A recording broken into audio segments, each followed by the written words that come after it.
So here's how land use decisions are done, reviewed right now in New York City with an acronym that we, sort of weird, it's called ULURP. It stands for Uniform Land Use Review Procedure, and I have to admit that I'm feel a little strange talking about something so arcane with you all here, but I hope that it's somewhat informative as it relates to how Singapore conducts its public review. So ULURP is the procedure by which local communities, other elected officials decide on land use changes that are affecting either a small property, a large property, a whole area, a whole part of the city. And it was started in the 1970s, in 1977, with a change to our city constitution that also instituted environmental review. And the idea was public disclosure, transparency, that there should be public hearings, the concept of public being able to voice their opinion to the decision makers, to be heard, to have their voices be recognized, as well as to understand what are the environmental consequences, the environmental impacts that might occur if a decision were made. So some of the players in the land use review are, first and foremost, is our mayor. He's elected by the city's voters. He is a strong mayor, or our mayor, just with a small m, if you will, is known as a strong mayor government. He sets the city's land use policy. And I say he because it's always been a he. There was a chance it could have been a woman the last time around. That didn't happen.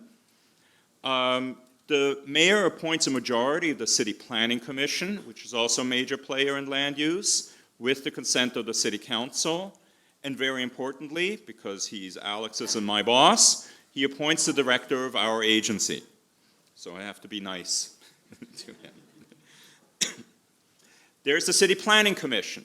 This is an independent body set up by the city charter, that's our constitution, which is responsible for the orderly growth, improvement, and future development of our city. And the City Planning Commission has an actual deciding vote. It can actually can stop a land use proposal, or it can send it on for its final consideration to the City Council, or it can make changes within a certain range. The City Planning Commission consists of 13 members, a majority of whom are appointed by the mayor. 6 are by the mayor, 5 by the borough president, 1 by a public advocate, and the mayor appoints the chair of the City Planning Commission, who serves at the pleasure of the mayor, whereas the other commission members serve for a period of 5 years. There's also the public advocate. This is a citywide position, and as it says, it's supposed to be an advocate for the public, a counterweight, if you will, to the mayor. And the public advocate appoints 1 member to the City Planning Commission I just mentioned. There are borough presidents. We have 5 major parts of our city. There's Manhattan, the most famous one. The other most famous one is Brooklyn, of course, my borough. There's Queens, Staten Island, and the Bronx. So each of them have a president, and each president gets to appoint a member of the City Planning Commission, and the borough presidents themselves have an advisory role, so they can voice an opinion about land use within their jurisdiction, within their borough. And then there's the City Council. It is 55 members elected by the residents of each district.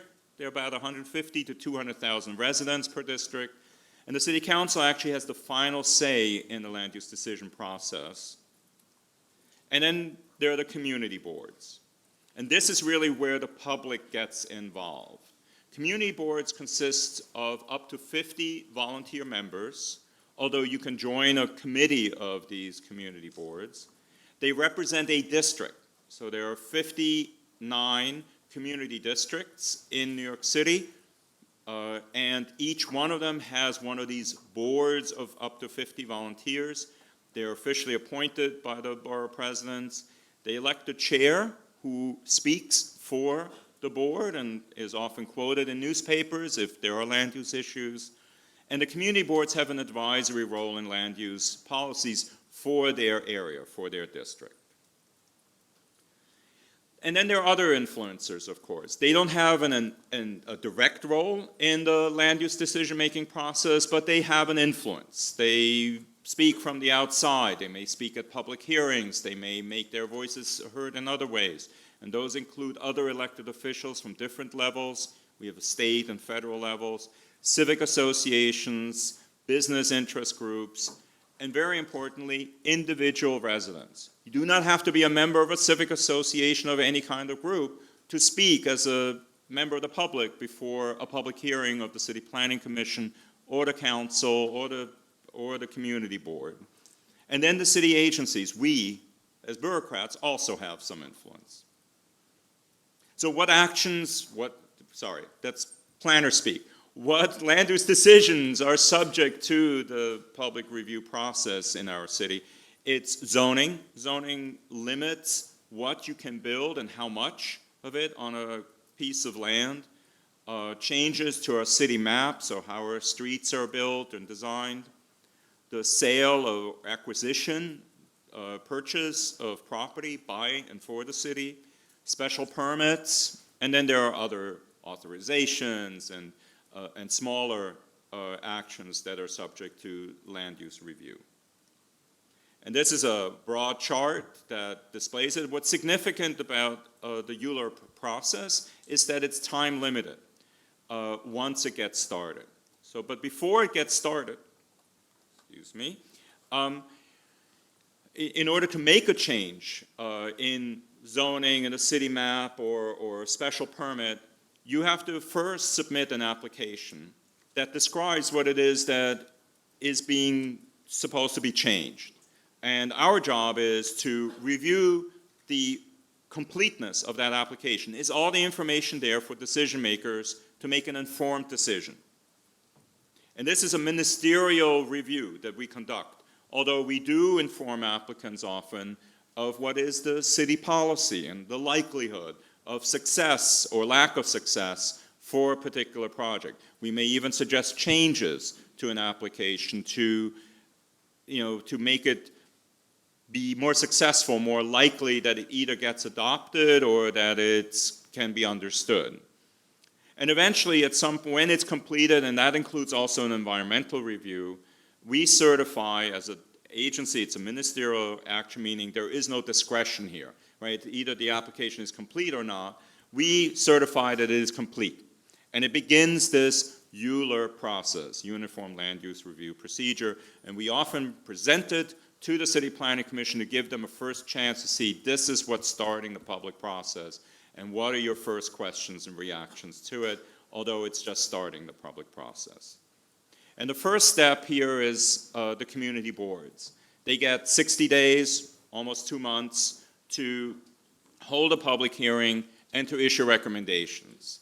And it's recommendations, they're advisory, but they're important because community boards, how they rationalize their decisions matters. The City Planning Commission, the Borough, other entities listen and read what community boards have to say, even though their voices are cannot be final, it's still an important voice.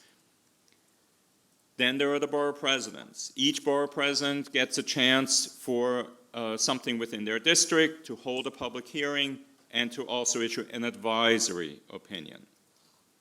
And then it's up to the City Planning Commission. And that's the first time that actually a project can be approved, it can be changed, or it can be actually turned down. Right? So the commission actually has that power, and it has to do so within 60 days and only after holding a public hearing. And if the commission votes to approve something or votes to approve something and make changes to it, it goes on to the city council where they have 50 days to hold a public hearing and to either adopt the City Planning Commission's report on the application or to make changes to it. And if there are changes, then they're, again, reviewed. And the final review is by the mayor. Theoretically, practically, the mayor can invoke a veto. If there is something that the mayor does not like, that his city planning commission and the city council passed, it is possible for the mayor to invoke a veto. That has, in my experience, actually never happened because, again, the mayor does control a majority of the city planning commission, and it's unlikely, for the most part, for the city planning commission to approve something that the mayor was not supportive of.